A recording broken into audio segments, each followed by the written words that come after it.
de Saint, bonjour. Bonjour. Vous êtes directeur général de Proxinvest. Vous venez de tenir le séminaire annuel 2017. Vous avez tiré le bilan des assemblées générales du printemps dernier et révélé les premières tendances de votre politique de vote 2018. Vous êtes ici aujourd'hui pour nous en dire davantage. Un premier point qui nous a étonnés dans le compte-rendu que vous avez fait de cette journée de séminaire, c'est que vous avez souligné une montée de la participation des actionnaires aux assemblées générales en Europe. L'hebdo des AG a mesuré une stagnation en France. Est-ce que ça veut dire que la France est en décalage? Et comment expliquez-vous cela? Oui, ce séminaire, c'est l'occasion de réunir nos clients, où il y avait une cinquantaine d'investisseurs réunis, et effectivement de dresser un bilan. Sur la participation, euh, en Europe, ça a tendance à augmenter, effectivement, dans beaucoup de pays, sauf aussi la Scandinavie, où ça a tendance un peu à baisser. Mais ça augmente en Allemagne, ça augmente aux Pays-Bas. Alors, c'est quand même au cas par cas, c'est-à-dire que alors, aux Pays-Bas, ça n'a cessé d'augmenter. En Allemagne, il y a un effet de rattrapage. Ils ont eu un vrai problème il y a quelques années, un peu technique, lié à des demandes de blocage des titres de la Mhm, part des intermédiaires financiers pour les sociétés qui obligent l'inscription au nominatif. Donc c'est des mhm, blocages techniques en fait, et mhm, pour lesquels après les investisseurs disent ah non, je ne veux pas bloquer mes titres, donc je préfère ne pas voter. Et donc ils ont réussi à mettre fin à ça, et donc ça redémarre.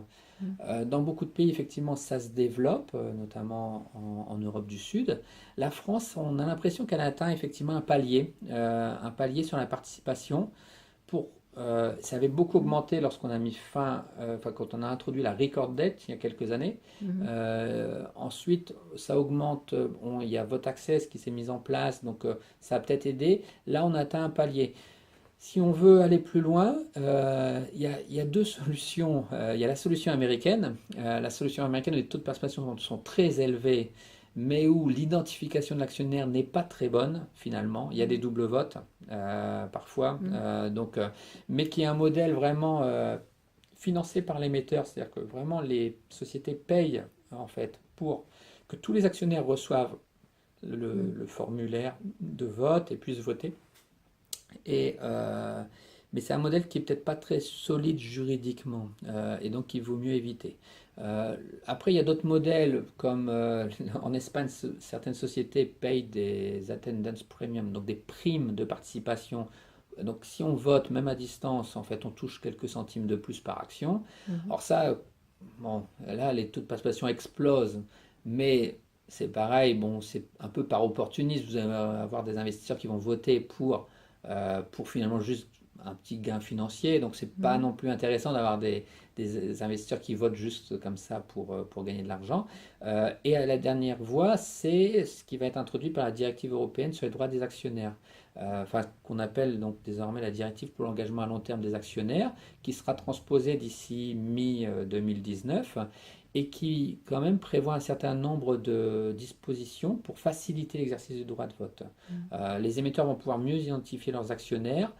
Les intermédiaires financiers, désormais, vont avoir une obligation de transmettre l'information à l'actionnaire. Donc tous les actionnaires doivent recevoir désormais l'information pour voter. Donc ça va les aider probablement à voter. Les actionnaires vont pouvoir recevoir par exemple des confirmations aussi de vote. Mhm. Donc ça c'est quand même un réel progrès. Et il y a une grosse pression mise sur les intermédiaires financiers pour qu'ils puissent transmettre le vote le plus rapidement possible. Parce que la Mhm. difficulté est aussi sur le vote à l'international. C'est-à-dire que si je suis actionnaire en France d'une société étrangère, ça va être très compliqué pour exercer mon droit de vote.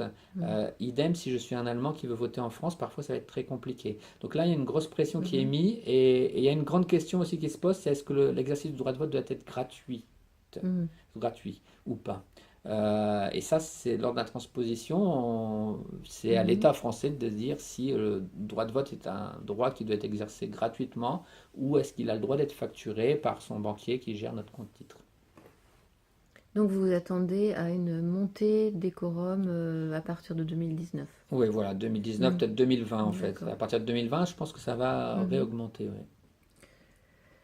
Un autre point qui nous a étonné euh, dans le compte-rendu que vous avez fait de votre séminaire annuel, c'est, bien entendu, vous avez abordé le sujet de la rémunération des dirigeants, hein, un sujet chaud de l'année 2018, puisque ça sera la deuxième phase de la loi Sapin 2 et le vote des actionnaires sur la rémunération. Vous parlez de droit de veto des actionnaires sur le variable. Alors, pourquoi employez-vous cette terminologie? Bah, le droit de veto, parce que c'est effectivement un droit de vote qui devient contraignant.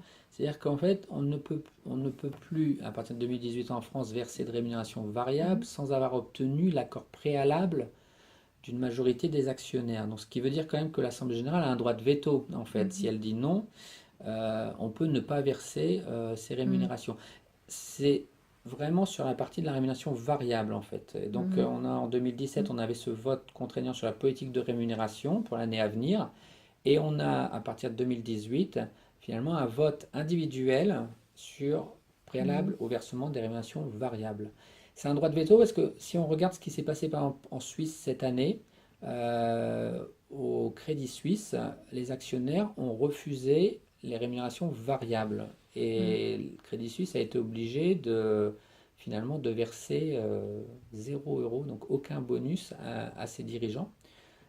Ça revient quand même à un droit de veto de l'Assemblée générale. Donc c'est un droit mhm, de veto à utiliser avec parcimonie, mais on sait que ces rémunérations variables, on touche un sujet qui est quand même sensible, qui est le lien avec la performance. mhm, On a l'impression que dans certaines sociétés, quand la performance n'est pas là, la rémunération variable est tout de même élevée. C'est-à-dire que, par exemple, chez Proximus, on a défini un plafond pour les bonus annuels, par exemple de 150% du fixe. On se rend bien compte que lorsque la performance n'est pas là, on va avoir tendance à verser 50, 80%, 90%, 100% du fixe, ce qui est déjà une somme très élevée. Et donc, c'est un moment où les actionnaires vont réclamer un réel lien avec la performance. Si on regarde par exemple ce qui s'est fait chez Renault cette année, Renault a communiqué les objectifs pour les indicateurs du variable. Les objectifs sont à des niveaux qui sont extrêmement faibles chez Renault. Donc, on se rend compte qu'en fait, il aurait fallu une catastrophe en fait, sur les résultats financiers pour qu'il n'y ait pas de bonus. Et ça, je pense que le fait de regarder un petit peu à la loupe ce sujet en 2018 va créer beaucoup de discussions sur ces rémunérations variables. mhm, Il y a d'autres attentes que l'on a pu discuter avec nos clients, mais il y a notamment l'attente sur les critères extra-financiers, où mhm, ils attendent des critères extra-financiers tangibles, sérieux, en fait, bien alignés avec la stratégie. Donc certains pourraient aussi voter peut-être mhm, négativement en cas d'absence de critères extra-financiers. mhm, Et donc c'est vrai que ça risque d'être un sujet quand même très sensible. Le- mhm, la grosse différence, je pense, entre 2017 et 2018, c'est que la rémunération variable, c'est finalement un micro-sujet. C'est-à-dire quand on vote une politique de rémunération, effectivement, on a un regard sur le niveau du fixe, du bonus annuel, des actions, des stocks options, les retraites chapeau, les indemnités, des primes exceptionnelles. On regarde beaucoup de choses en fait. Et à la fin, on doit arbitrer, c'est jamais parfait, c'est jamais noir, c'est jamais mhm, parfait, mais on arbitre, on peut voter pour, on peut voter contre. Là, en fait, c'est vraiment un sujet qui va être regardé plus à la loupe. Donc si j'ai un conseil à donner par exemple aux entreprises, ça serait vraiment de travailler extrêmement bien l'information, par exemple, relative aux variables, pour que tout mhm. le monde puisse bien comprendre. Sur euh, sur les thèmes prioritaires que vous avez définis en termes de gouvernance, vous avez identifié trois axes.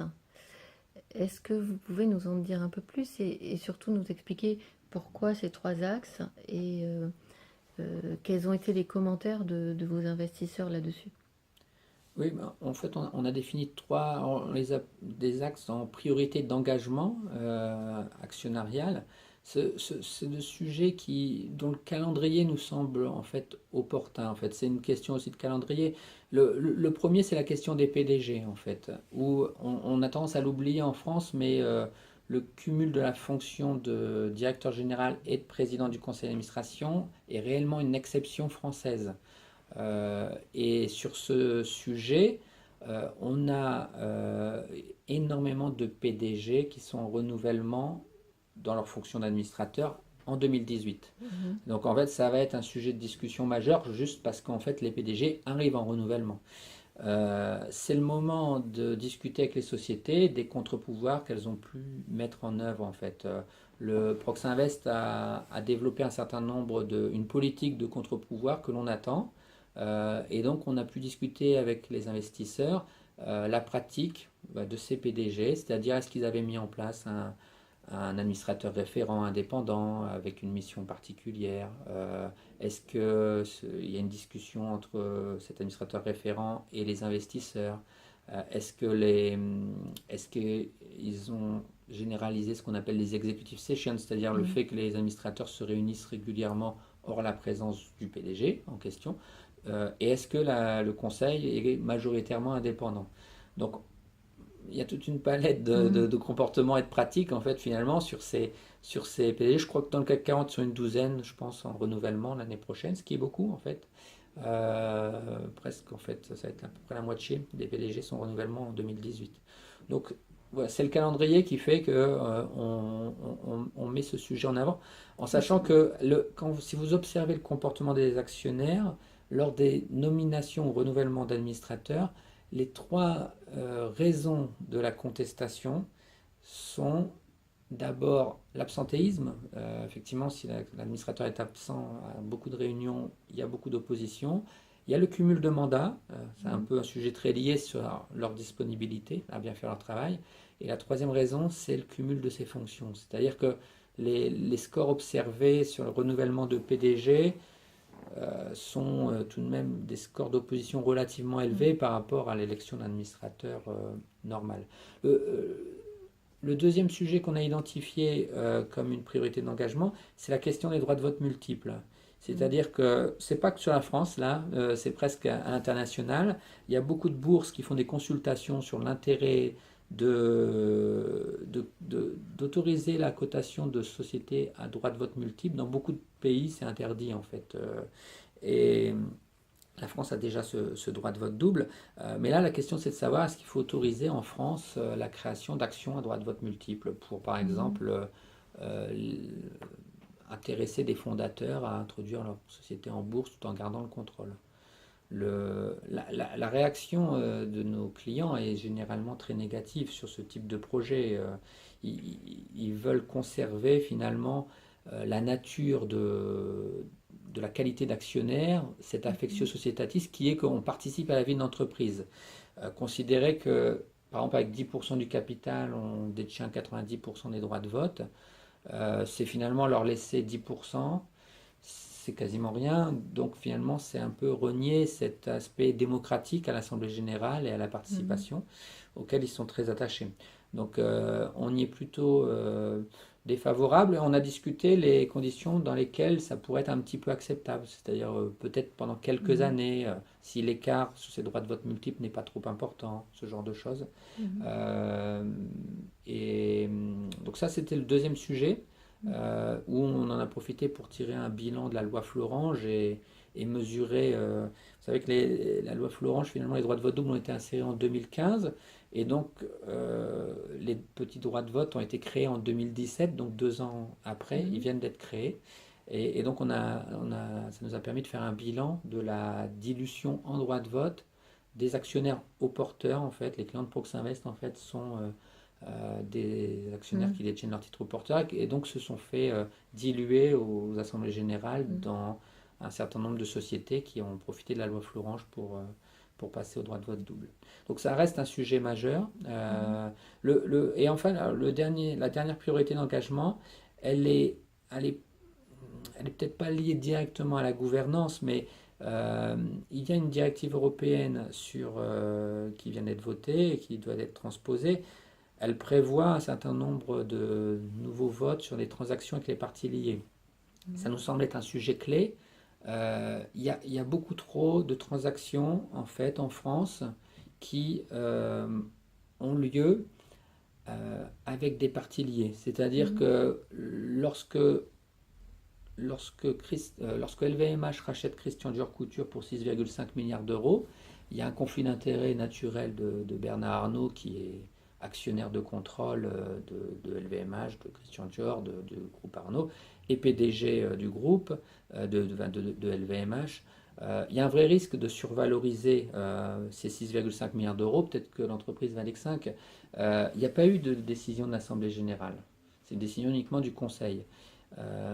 Nous, il nous semble que ce serait une bonne chose qu'il y ait une décision de l'Assemblée générale des actionnaires. Idem chez Vivendi, lorsque Vivendi rachète Havas, il n'y a pas eu de décision de l'Assemblée générale. Donc là, faut comprendre les investisseurs qui éventuellement sont furieux quand ils voient qu'Havas fait un profit warning et que peut-être finalement on aurait dû racheter Havas moins cher. Si on est actionnaire de Vivendi, on se pose certaines questions et on perd énormément d'argent. Donc c'est toute cette question sur réclamer un droit de l'Assemblée générale à se prononcer sur les acquisitions majeures, et notamment lorsque une des parties vendeuses a un conflit d'intérêts, en fait. Ça nous semble très très important.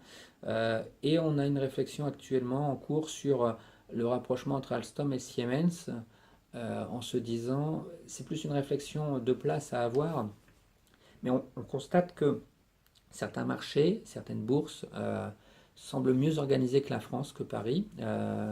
Et si par exemple vous voulez acquérir une entreprise anglaise, vous allez payer le prix fort en Angleterre. Donc avant de l'acquérir, vous réfléchissez vraiment, vous hésitez.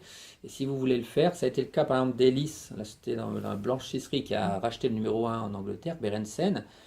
Il a fallu faire trois offres avant de l'avoir et payer une prime de contrôle énorme. Donc c'est une belle acquisition pour Elis, mais bien sûr les investisseurs anglais ont réclamé un prix très élevé avant de la céder. En France, en fait, on a tendance à céder quand même nos entreprises assez rapidement. Parfois, on a aussi des sortes d'arrangements. Enfin, vous voyez, par exemple, quand on explique que Siemens Alstom c'est un mariage entre égaux, c'est faux, ça n'existe pas.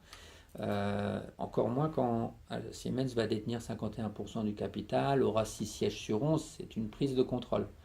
La question après, c'est combien finalement il faut payer pour prendre le contrôle d'une entreprise. Là, on nous annonce une prime de contrôle de 4 euros par action, ça fait environ 13%. Nous, ça nous semble ridicule en fait. Dans le monde entier, quand on regarde les statistiques, normalement, on paye beaucoup plus cher pour prendre le contrôle d'une entreprise. Et le danger pour la place de Paris, c'est que si on cède le contrôle des entreprises à bas prix, effectivement, on crée un appel d'air pour que toutes les entreprises françaises se fassent racheter à bon compte. Donc là, il faut que les investisseurs français aussi sachent réclamer le juste prix avant de céder. Et parfois, c'est un peu financier comme sujet, hein, mais puissent effectivement mieux défendre finalement la valeur patrimoniale des entreprises dans lesquelles ils investissent. Loïc Dessin, merci. Merci.